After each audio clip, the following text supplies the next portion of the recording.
Hi everyone, and welcome to this latest 10x leadership video. Thank you very much for joining in.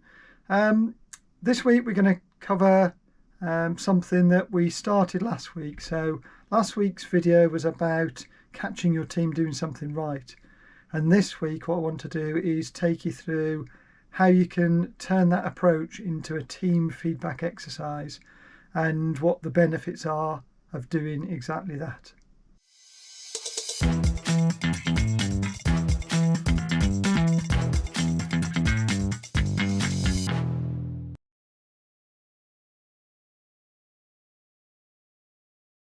So last week we talked about the impact of feedback and how you need to have adult-to-adult relationships and how those adult-to-adult relationships work, and how you need to provide 3 times the amount of positive feedback than you do negative feedback. And if you do that in the right proportions, what a positive impact it can have on confidence and motivation. And you can see all of that in episode 10. I'll put a link to that video down in the description. So if you haven't already seen it, it's worth having a look at that before you continue. So how do we turn that into an exercise where you can have team feedback?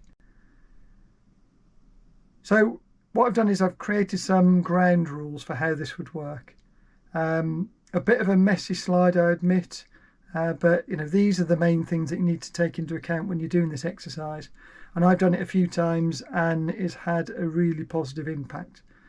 So it definitely works, and these are the sort of ground rules that I've used. So the first one is that because people are providing feedback to each other, they need a bit of time to prepare and think about what it is they're going to say. So what are the 3 positive things they're going to talk about, and what's the one area for improvement that they want to convey to the other person. So in order to do that, they need sort of 3 to 5 minutes preparation time, and we've said 3 to 5 minutes per person that they're going to provide feedback for. So if you're in a group of 5, you need between 15 and 25 minutes to sort out that feedback, get it straight in your head before you start the exercise. Second bit is about all feedback needs to be honest, and we've talked about the need for honesty and openness on this channel before, but it really does have to be genuine feedback from the individual, not something they've heard from somebody else. It's something that they need to be able to express to the individual because they've experienced it or they've seen it themselves. All feedback needs to be professional, and what I mean by that really is, this is you'll be doing this most probably in a work setting, so the feedback needs to be appropriate for a workplace. It needs to be presented and conveyed in an appropriate adult way, and the idea is that you convey what you're thinking and what you're feeling without it becoming personal, without it becoming offensive. So just operating in a normal professional way, and I suppose in a way that you'd like to get feedback yourself, because of course you will be. Rule number 4, all feedback's confidential to the person receiving it. So getting feedback is really quite stressful, I suppose, is a good word.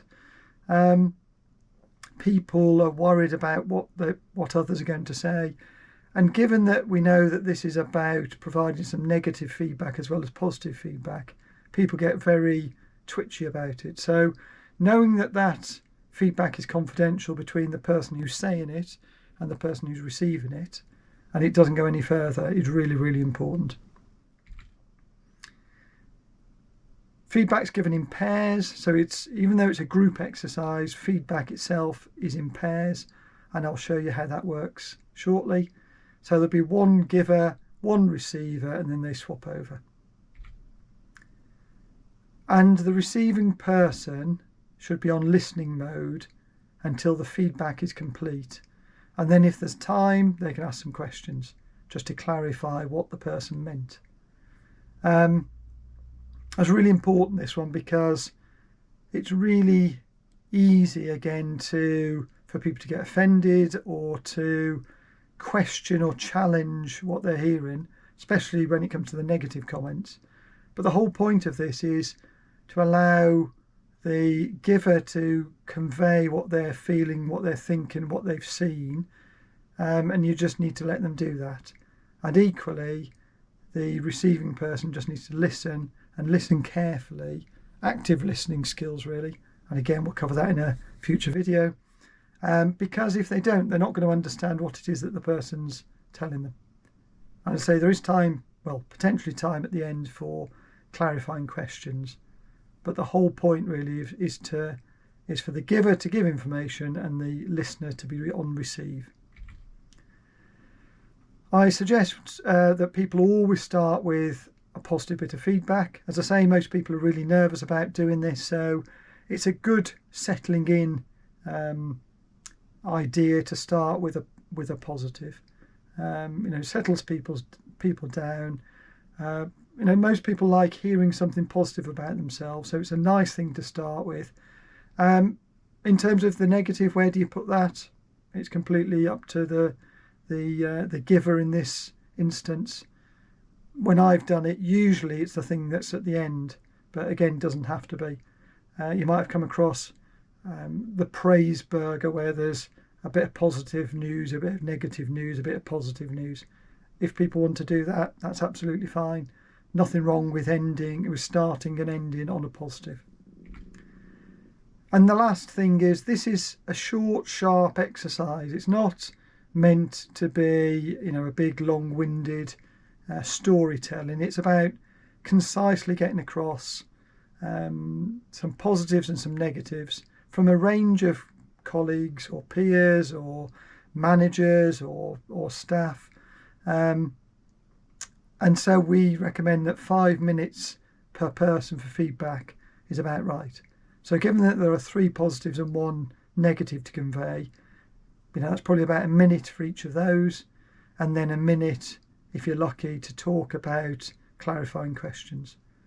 So again, if you've only got a minute to convey a positive message or a negative message, you need to be quite concise and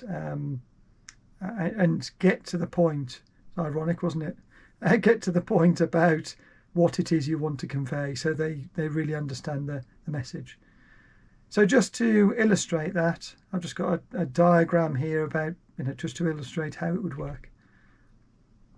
So you've got pairs of people here. You've got 4 groups. So you've got you've got the green team, the yellow team, the orange team, and the blue team. And whilst I've used the phrase team, those don't have to be people who know each other or work in the same. Sorry, they don't have to be people who work in the same team. They could be people from any team. It's just, for the purpose of this, a team is a pair of people. So as you can see, the people on the outside are the ones who are providing the feedback. The ones in the middle are the ones who are listening. So that takes place and takes 5 minutes. And after 5 minutes, what happens is the person talking swaps over. So they're still in the same pairs. It's just that the people who are talking now, as you can see, the green, yellow, orange and blue people in this are on the inside of the circle now. So it's the other members in the pair who are talking to the other person. So the whole thing takes 10 minutes. And then after 10 minutes, what happens is, or what I suggested happens is, that the people in the middle, the middle pair, swap round and go and talk to the next person. And you just repeat the exercise. So in this case, the people on the inside will be talking to the people on the outside for 5 minutes, and then the people on the outside will talk to the inside for 5 minutes, and then the inside people will rotate clockwise again until every pair has spoken to each other and has received and provided feedback.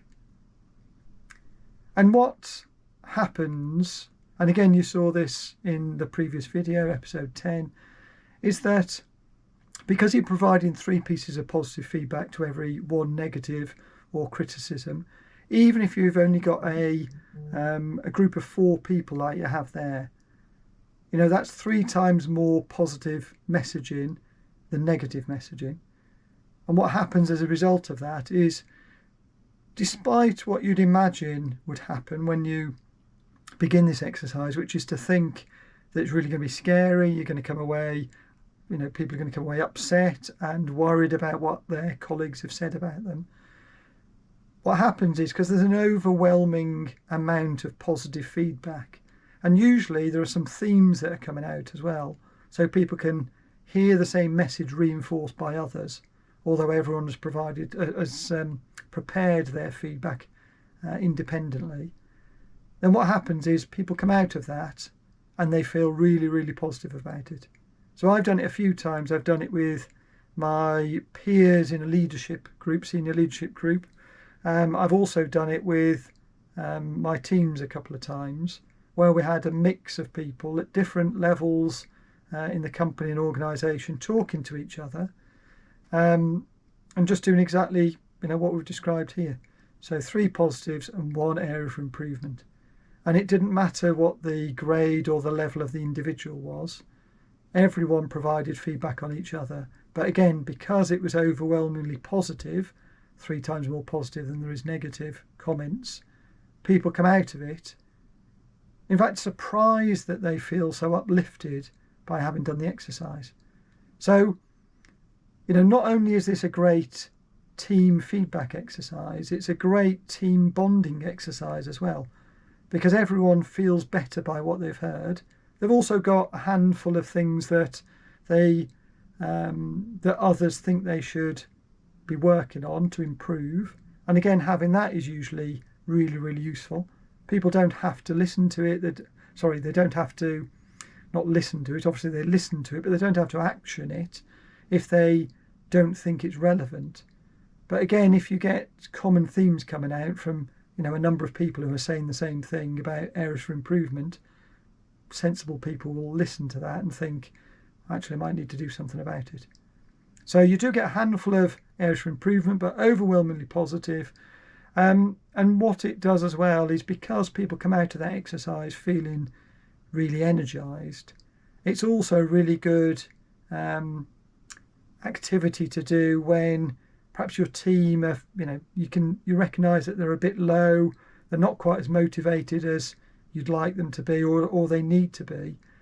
So getting them together and just spending a short amount of time doing feedback to each other, even doing that on a regular basis, is really, really beneficial, and will keep your team's confidence and motivation higher than it was previously. So that's it for this video. Short and sweet this week. I really just wanted to turn what was, I suppose, a bit of theory in the previous video into some positive action that you can take.